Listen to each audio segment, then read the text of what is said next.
Buenos días, buenas tardes, buenas noches. Les saluda su hermano Rolando Horacio Machado de Costa Rica, América Central. El día de hoy, estudiando Biblia.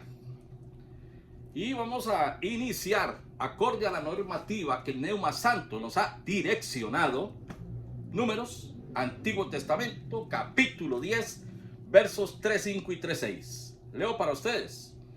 Cuando el arca se movía, Moisés decía: levántate, oh Jehová, y sean dispersados tus enemigos y huye de tu presencia los que te aborrecen. 36. Y cuando ella se detenía, decía: vuelve, oh Jehová, los millares de Israel. Bueno, vamos a estar con la segunda carta que aparece en el libro de Apocalipsis, capítulo 2, para lo cual vamos a estar leyendo la carta a la iglesia de Esmirna, versos del 8 al 11. Ahí hay un subtítulo que dice: el mensaje a Esmirna. Dice: y escribe al ángel de la iglesia en Esmirna. 2 puntos. El primero y el postrero, o sea, el primero y el último. El que estuvo muerto y vivió dice esto. 2 puntos. Yo conozco tus obras. Estamos en el verso 9. Y tu tribulación y tu pobreza. Entonces conoce sus obras, su tribulación y su pobreza. Es una iglesia de Cristo, pero que tiene obras, o sea, hay fruto en ella, pero también hay tribulación y hay pobreza. Para esos que creen que no hay tribulación, que no hay pobreza, para aquel que se profesa cristiano. Seguimos leyendo. Pero tú eres rico, eso entre paréntesis. Esa es la visión del Dios de la gloria. Porque en el Dios de la gloria todas las cosas están hechas. Entonces, aunque la iglesia tiene frutos, ya nos dijo aquí que tiene pobreza y tribulación. Pero a los ojos del Eterno es rico. Y la blasfemia de los que se dicen ser judíos y no lo son, sino sinagoga de Satanás. Eso no lo digo yo, lo dice Dios. Y ahora cualquiera se ofende porque le dicen que está endemoniado. No sé qué Biblia es que están leyendo, si es que leen alguna. Porque de antemano les cuento, el tener el Salmo 23 o el 91 abierto ahí en su escritorio, o en el cuarto, o en su sala, eso lo agarraron de las películas de los años 60, cuando llegaba el vampiro Drácula y le salían con una cruz. Nada de eso asusta a los demonios, ni al diablo tampoco. Verso 10. No temas en nada lo que vas a padecer. He aquí, el diablo echará a algunos de vosotros en la cárcel, para que seáis probados, y tendréis tribulación por 10 días. Sé fiel hasta la muerte, y yo te daré la corona de la vida. Verso 11. El que tiene oído, oiga lo que el Espíritu dice a las iglesias. El que venciere no sufrirá daño de la segunda muerte. Bueno, vamos a redarguir el tiempo, porque aquí sí hay mucho que comentar, y vamos de una vez a los escritos. Esto se escribió 96 años después de Cristo, para Esmirna, una iglesia que sufría. Cristo no pronuncia ninguna palabra de recriminación. A las otras iglesias sí, sino solo de amor y de consuelo. La iglesia de Esmirna estaba formada por gente pobre y no tenía nada comparable a los números o al prestigio de la iglesia de Éfeso, que es a quien se le dirige la primera carta. Estaban materialmente necesitados, pero eran ricos. Su fiel predicación del evangelio les había traído una gran persecución y tribulación. Esta era la causa de su pobreza material. Sin embargo, Jesucristo les asegura que tienen grandes riquezas guardadas en el cielo. Ya el Hijo de Dios, el único Dios verdadero, cuando estuvo en medio de nosotros, dijo: no hagáis tesoros donde la polilla corroe ni el ladrón roba. Hagan tesoros allá en el reino. El Señor está hablándonos a usted y a mí el día de hoy. Estas cartas son algo extraordinario para poder entrar en el secreto del Neuma Santo. Entonces continúo con las notas que tengo por acá. Resulta sorprendente que la iglesia de Esmirna creciera y floreciera durante ese periodo de persecución terrible. Este buen fruto es prueba clara de que Dios constituye centro de sus obras. Cuando Dios constituye el centro de sus obras, usted puede estar necesitado, atribulado, o como puso por ahí el apóstol un día, aunque esté afligido y necesitado, mi Señor pensará en mí. El salmista David. Entonces, vamos acá, leyendo en el verso 9. Nos habla de la blasfemia de los que se dicen ser judíos y no lo son. No lo digo yo. La palabra nos revela.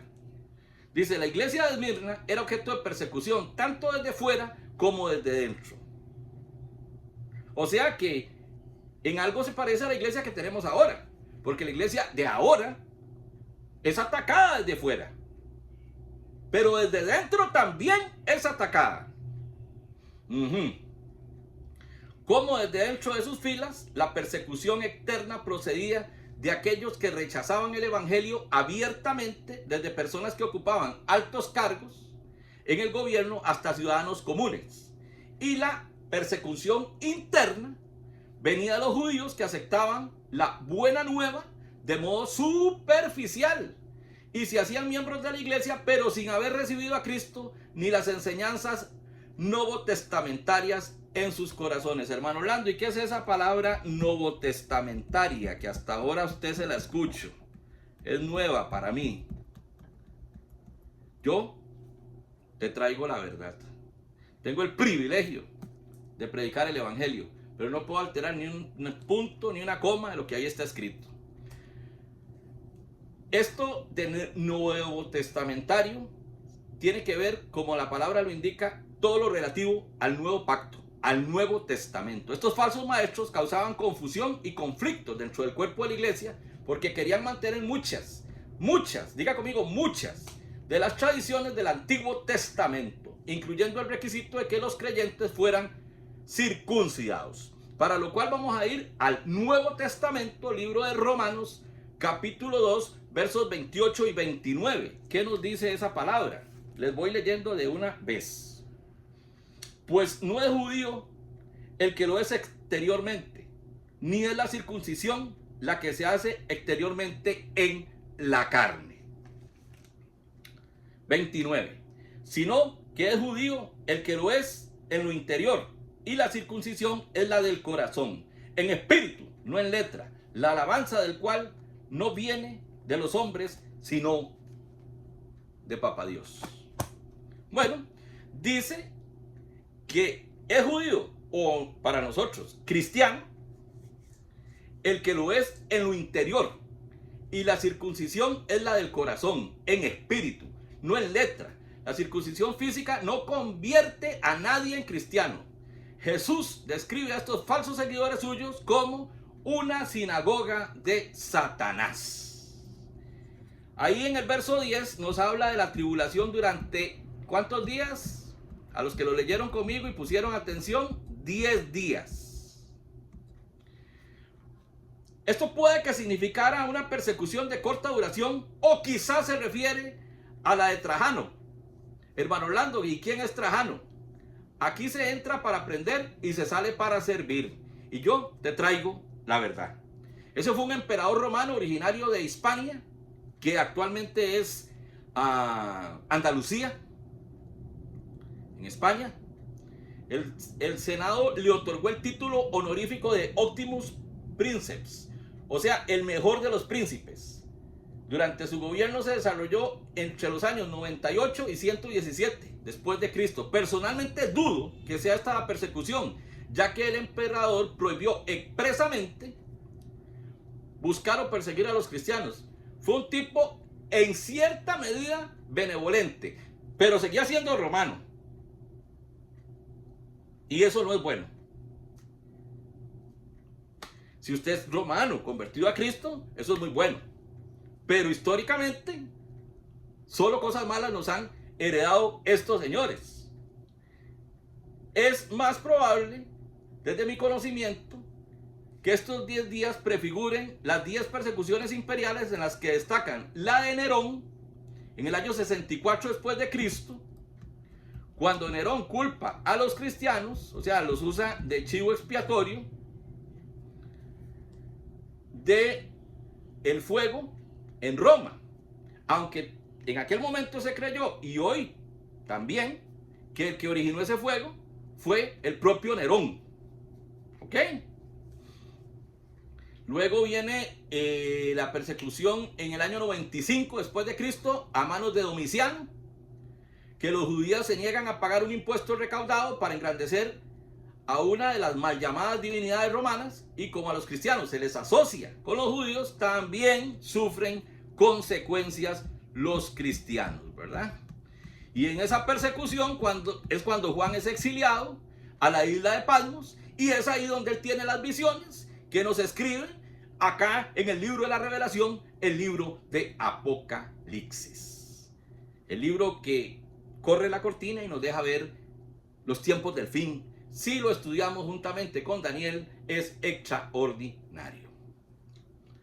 El cristianismo fue prohibido oficialmente, pero eso no se aplicó sistemáticamente hasta el año 250 después de Cristo.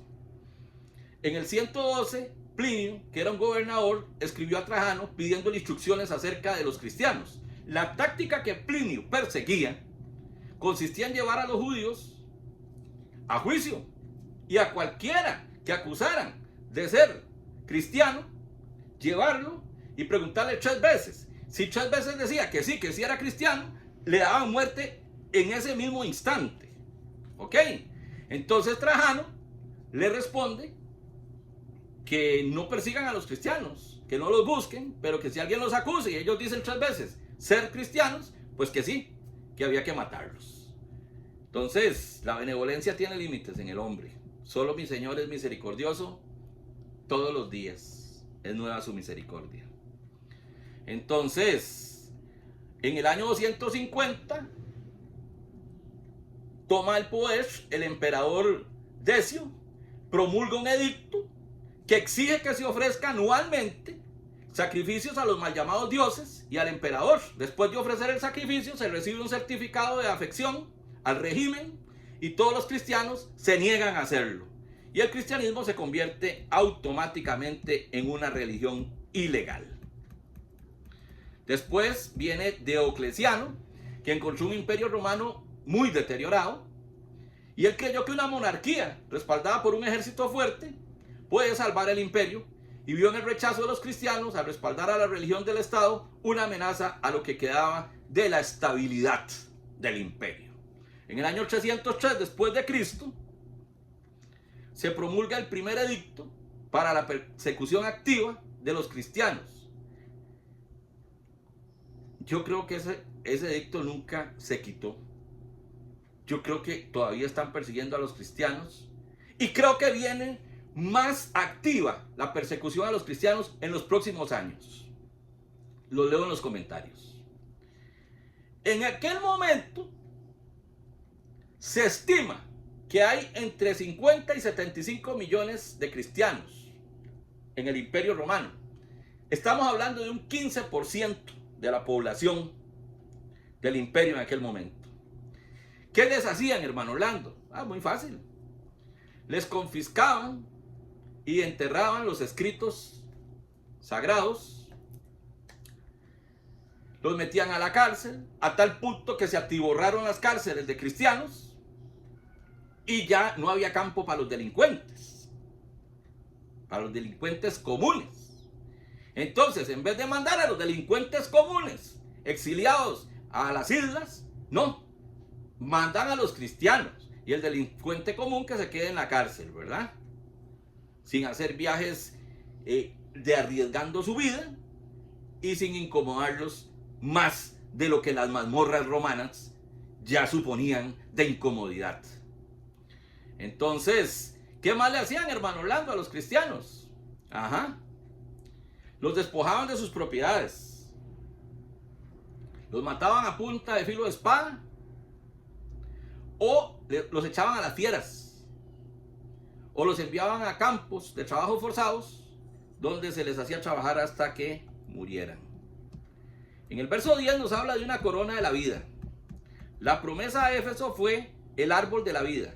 Aquí la que recibe Esmirna es la corona de la vida, y que no sufrirán daño de la muerte segunda. Si bien estas promesas es para aquellos individuos que vencieren, en otro sentido Esmirna como ciudad recibió una corona de vida, puesto que ha sobrevivido al paso de los siglos. Ahora es la mayor ciudad de lo que antes era el Asia Menor, con una población aproximada de 1,7 millones de habitantes. Amados, el tiempo se acorta.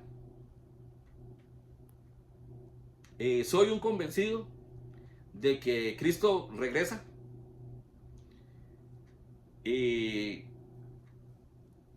No importa si lo voy a ver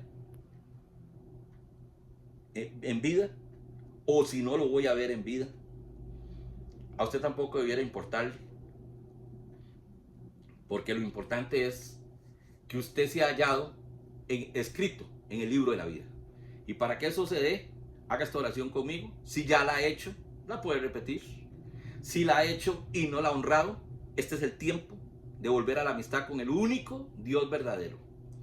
Y le decimos: Dios de la gloria, yo reconozco que mi vida necesita de ti, que yo necesito hablar de ti, que yo necesito rodearme de gente que te ame y que necesito enseñarle a los que me rodean a amarte, porque tú eres el camino, tú eres la verdad y tú eres la vida. Poniendo mi fe en ti, aunque muera, viviré. Y el tiempo que yo vivo aquí, que entre los más fornidos son 80, 90 años, es insignificante comparado con el tiempo de la eternidad. Yo deseo que todos y cada uno de ustedes esté su nombre escrito en el libro de la vida, pero para eso hay que